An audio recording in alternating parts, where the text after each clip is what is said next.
අද අපි කතා කරන්න යන්නේ හරිම සංවේදී ඒ වගේම ගොඩක් දේවල් හිතන්න පොළඹවන නඩුවක් කියන. මේක 1948 දී ලංකාවේදී විභාග වුණු නඩුවක්. විවාහයක් කියන්නේ අත්‍තරම මොකක්ද කියන ප්‍රශ්නයම මේ නඩුවෙන් අභියෝගයට ලක් වුණා.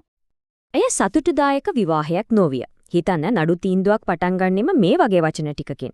විනිසුරු ග්‍රේටියන් මහත්මයාගේ මේ වචන කිහිපයෙන්ම අපිට තේරෙනවා මේ නීතිමය කතාව ඇතුලේ කොයිතරම් විශාල මානුෂීය වේදනාවක් හැංගිලා තියෙනවද කියලා. හොඳයි. එහෙනම් අපි කතාවට බහිමු.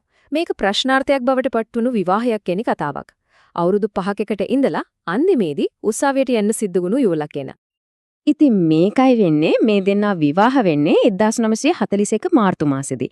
හැමදේම හොඳින් යනවා කියලා හිතුවත් 1946 ජූනි මාසෙදී ලොකු ආරවුලක් ඇති වෙලා දෙන්නා වෙන් වෙනවා.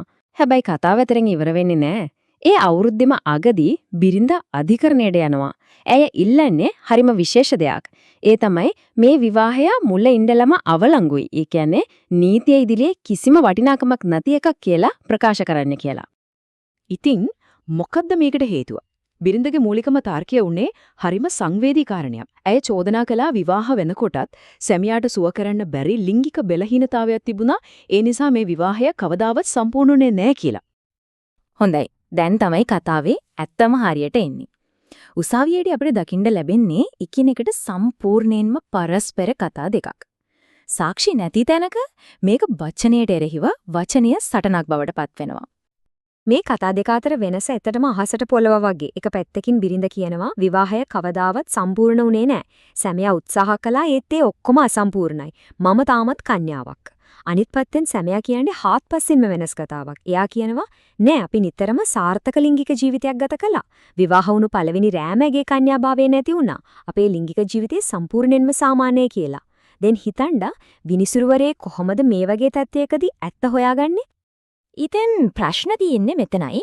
මෙච්චරම පෞද්ගලික කාමරයක දොරවල් ඇතුලේ වෙන දෙයක් ගැන උසාවියක් ඇත්ත නැත්ත හොයන්නේ කොහොමද? කාගේ කතාවද විශ්වාස කරන්නේ?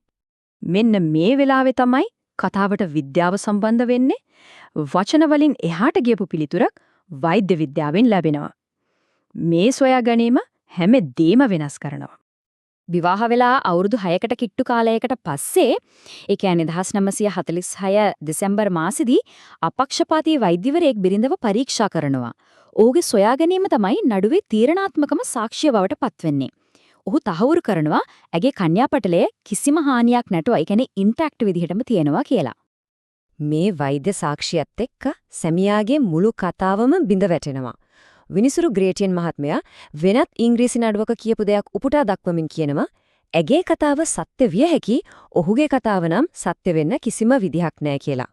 මේ එක සාක්ෂියකින් බිරිඳගේ කතාවට ලොකු ශක්තියක් ලැබෙනවා. හරි දැන් කරුණු පැහැදිලි. බිරිඳ කියන කතාවට වෛද්‍ය සාක්ෂිත් තියෙනවා. එහෙනම් අපි බලමු උසාවියේ මේ කරුණු නීතියට ගලපගත්තේ කොහොමද කියලා. මෙතනදී නීතියේ තියෙන හරිම වැදගත් ලතින් වචනයක් තමයි වීරා කූපෙලා. සරලවම කිව්වොත් මේකෙන් අදහස් වෙන්නේ ස්වාභාවික සංසර්ගය. නීතියට අනුව විවාහයක් සම්පූර්ණ වුණා. ඒ කියන්නේ කන්සියුමේටඩ් වුණා කියලා සලකන්න නම් මේ වීර කූපෙලා සිද්ධ වෙන්න ඕන. අසම්පූර්ණ උත්සාහයන් නීතිය ඉදිරියේ ගණන් ගන්නේ නැහැ. විනිසුරුවරයාගේ තර්කය ගලාගෙන යන්නේ හරිම තාර්කිකව පියවරෙන් පියවරයි. එක අවුරුදු 5කට වඩා එකට ජීවත් වෙලත් විවාහය සම්පූර්ණ වෙලා නැහැ කියන එක දැන් ඔප්පු වෙලා ඉවරයි. දෙක ඒ නිසා නීතිය ස්වයංක්‍රීයවම උපකල්පනයක් කරනවා සැමියාට යම් සැඟවුණු බෙලහීනතාවයක් තියෙන්නේ නැටි කියලා. 3 දැන් බෝලේ තියෙන්නේ සැමියාගේ පැත්තේ. එයා තමයි ඔප්පු කරන්න ඕනේ නෑ විවාහය සම්පූර්ණ නොවුනේ වෙන හේතුවක් නිසා කියලා. 4 ඒත් සැමියාට ඒ වගකීම ඉටු කරන්න කිසිම සාක්ෂියක් දෙන්න බැරි වෙනවා. මෙතන තව පොඩි ඒත් හරින වැදගත් නීතියමය කරුණක් තියෙනවා. උසාවිය කිව්වේ නෑ සැමියා පොදුවේ බෙලහීන කෙනෙක් කියලා. නීතිය මේකට කියන්නේ incapacity quod hunc කියලා. ඒ කියන්නේ මේ පුද්ගලයාට සාපේක්ෂව ඇතිවෙන නොහැකියාවක්. එනම් මේ විවාහයට ආධාරව තම බිරිඳ සමග පමණක් ඔහුට මේ නොහැකියාව තියෙනවා කියලයි උසාවිය තීරණය කළේ. හැබැයි කතාව එතනින් ඉවර වුණේ නෑ. සැමියා තමන්ගේ අන්තිම තුරුම්පුව පාවිච්චි කරනවා. එයා කියනවා බිරිඳ මේ නඩුව දාන්න පරක්කු රෙඩි ඒක අසාධාරණයි කියලා. ඔහුගේ තර්කය හරිම සරලයි. අවුරුදු 5ක් තිස්සේ කටවහගෙන ඉඳලා දැන් ඇවිල්ලා මේ නඩුව දාන එක අසාධාරණ ප්‍රමාදයක්. ඒ නිසා ඇගේ ඉල්ලීම ප්‍රතික්ෂේප කරන්න ඕනේ කියලායි ඔහු කිව්වේ. ඒ තුසාවියා මේ තර්කය බාරගන්නේ නැහැ. ඒකට හේතුව තමයි 3 අවුරුදු රීතිය. මේක නීතියක්ම නෙවෙයි, ඒ කාලේ එංගලන්තයේ දකුණු අප්‍රිකාව සහ ලංකාව වගේ රටවල උසාවි අනුගමනය කරපු පිළිවෙතක්. ඒ අනුව අවුරුදු 3ක් එකට ජීවත් වෙලත් විවාහය සම්පූර්ණ වුණේ නැත්නම් බෙලහීනතාවයක් තියෙනවා කියලා උපකල්පනය කරන්න පුළුවන්.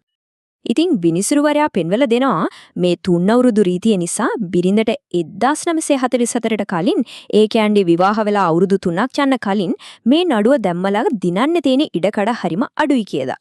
ඒ නිසා 1946 දී නඩුව පවරපු එකේ කිසිම අසාධාරණ ප්‍රමාදයක් නැහැ කියලායි උසාවිය තීරණය කළේ. හරි. දැන් ඔක්කොම තර්ක විතර්ක ඉවරයි. මේ හැම දෙයකින්ම පස්සේ උසාවිය තමන්ගේ අවසන් තීන්දුවට එළබෙනවා. අපි බලමු මොකන්ද ඒ තීන්දුව කියලා. තීන්දුව දෙන්න කලින් මිනිසුරුවරයා හරිම බලගතු දෙයක් කියනවා. ඔහු වෙනත් නඩුවකින් උපුටා දක්වනවා කිසිම කෙනෙක්ව මේ වගේ අර්ධ අස්වාභාවික සම්බන්ධතාවයකට කොටු කරන්න හොඳ නෑ කියලා. මේකෙන් පෙනෙනවා නීතිය පිටුපස තියෙන මානුෂීය පැත්ත. ඉතින් අවසානයේදී අභියාචන අධිකරණයේ තීන්දුව කරනවා දිස්ත්‍රික් උසාවියේ තීන්දුව වැරදි කියලා. ඔවුන් බිරිඳගේ ඉල්ලීම පිළි අරගෙන මේ විවාහය මුල ඉඳලම ශූන්‍යයි. ඒ කියන්නේ බලරහිතයි කියලා ප්‍රකාශයටපත් කරනවා. නීතිය හැටියට එහෙම විවාහයක් කවදාවත් සිද්ධ වෙලා නෑ වගේ තමයි. ඉතින් මේ මුළු කතාවෙම අපිට ඉගෙන ගන්න පුරාන් දේවල් කීපයක් තියෙනවා. එකක් තමයි විවාහයක් නීතියානුකූලව සම්පූර්ණ වෙන්න නම් වෙරා කොපුලා කියන දේ අත්‍යවශ්‍යයි. අනික වචනයට එරෙහිව වචනය ගැටෙන වෙලාවක වෛද්‍ය සාක්ෂියක් වගේ වෛශ්‍යික දෙහිකට මුළු නඩුවකම පැත්ත වෙනස් කරන්න පුරුවන්. ඒ වගේම 3 අවුරුදු රීතිය වගේ දේවල් වලින් පේනවා මේ වගේ සංවේදී කරුණවලදී උසාවි කොහොමද යුක්තිය ඉටු කරන්න උත්සාහ කරන්නේ කියලා. මේ ඓතිහාසික නඩුව ඉවර වුණාට ඒකෙන් මතු කරන ප්‍රශ්නය තාමත් වළංගුයි. විවාහයක් නමට විතරක් තියෙනකොට ඒ සම්බන්ධයේ ඉරණම තීරණය කරන්න නීතියට තියෙන කාර්යභාරය මොකක්ද? ඒකේ සීමාව කොතනද? ඒ ගැන හිතන්නට යමක් ඉතුරු කරලා අපි අදට මෙතනින් නවතිමු.